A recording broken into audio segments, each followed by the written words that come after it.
পুকুর পাড়ের ধারে এক কোণে বসে আছেন রুবেল ও বাবুলের বৃদ্ধ পিতা। চারপাশে মানুষ, সুখ আর শূন্যতা, কিন্তু তার চারপাশ যেন নিঃসঙ্গতার গহ্বরে ডুবে আছে। তার নাম ফুল মিয়া। এক জীবন কাটিয়েছেন বর্গা চাষ আর অভাব অনটনের সাথে যুদ্ধ করে। স্বপ্ন ছিল না নিজের জন্য, ছিল সন্তানদের জন্য, তাদের মুখে হাসি থাকার জন্য। 3 ছেলের মধ্যে রুবেল ছিল সবচেয়ে ছোট। মায়ের আঁচল ধরে বড় হওয়া এই ছেলেটি ছিল সবচেয়ে স্বপ্নবাজ। স্বপ্ন দেখতেন ভালো কিছু করার জন্য, অভাবের সংসার থেকে মুক্তি পাওয়া, তাই পাড়ি জমাই সৌদি আরবে বুক ভরা আশা নিয়ে।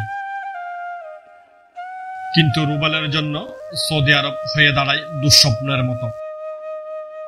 কাজ নেই, খাবার নেই, আশ্রয় নেই, শুরু হয় নির্যাতনের এক নির্মম অধ্যায়।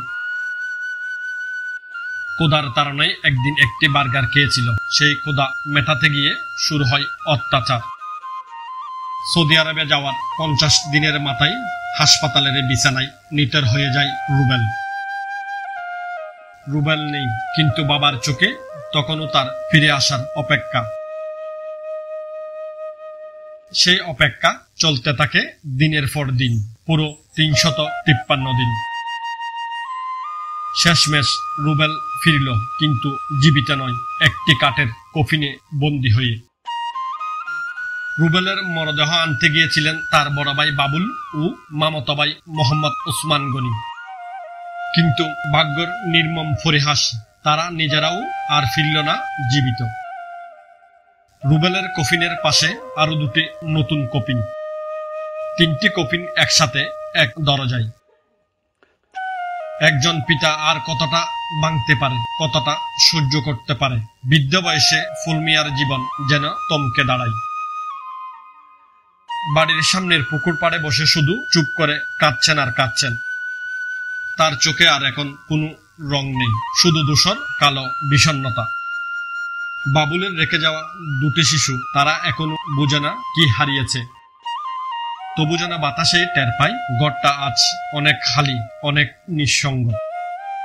রুবেল, বাবুল, ওসমান তাদের দাফন করে ফিরে এসে ফুল মিয়া বসে কাঁদছেন। কি করবেন এখন? 3 সন্তানের মৃত্যু দেখে যে পিতা বেঁচে আছেন, তিনিই জানেন জীবনের সবচেয়ে ভারী বোঝা কিভাবে বয়ে বেড়াতে হয়। এই গল্প শুধু একটি পরিবারের নয়, এই গল্প শত শত হতভাগ্য পরিবারের, যারা স্বপ্ন নিয়ে বিদেশ পাঠায় সন্তানকে আর ফিরে পায় নিথর লাশ।